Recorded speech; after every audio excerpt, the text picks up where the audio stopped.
এ হচ্ছে নন্দী, সন্দেশখালীর নন্দী। এ আমার ঘরের সামনে এইভাবে দাঁড়িয়ে থাকে। দেখো কিভাবে জাবর কাটছে, রাস্তাটার মাঝখানে দাঁড়িয়ে আছে। আর আমরা আমাদের ঘরের সামনে বসে আছি, এই যে আমাদের ঘর। রাস্তার উপরে থাকি আমরা, চল রাস্তা সাজি ট্রাম লাইন, এই যে ট্রাম লাইন আমাদের।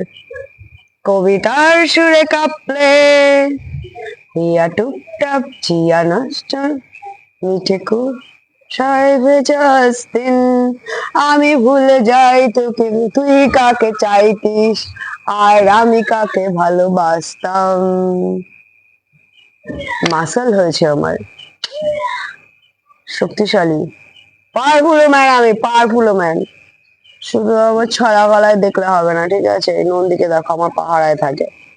বেশি কথা বলবো ওই দেখো গুতিয়ে উড়িয়ে দেবে তোমাকে। এই যে আমার ভোলানাথ, এটা সাবারি। ঘরে আমার হনুমান লাফাচ্ছে, টের পাচ্ছ আওয়াজ?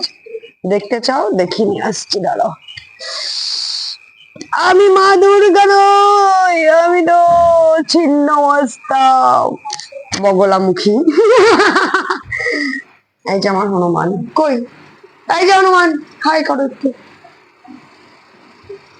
এই যে আমার হনুমান, এই যে আমার মহাদেব, এই তার সাবারি।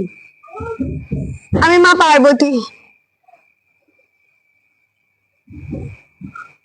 যারা ভাবো মহাদেবের স্ত্রী হবে, মহাদেবের মতো স্বামী পাবে, তাদেরকে একটা কথা বলি, মহাদেব না কোনো দিনও রাফ অ্যান্ড টাফ একটা ছেলেদের মতো তার বউয়ের পিছনে লাল লাল লাল লাল করে ঘুরে বেড়াতো না। সারাটা দিন সে ধ্যান করতো, আর তার স্ত্রী হিসেবে সে নিজেই নিজের সমস্ত কাজ করতো।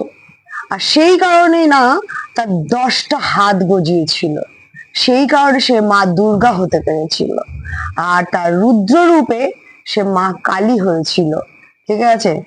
যারা ভাবো মহাদেবের মতো স্বামী পাবো আর স্বামী আমাকে আঁচলে বেঁধে ঘুরিয়ে বেড়াবে, না, সেটা করবে না, কোনোদিনই করবে না।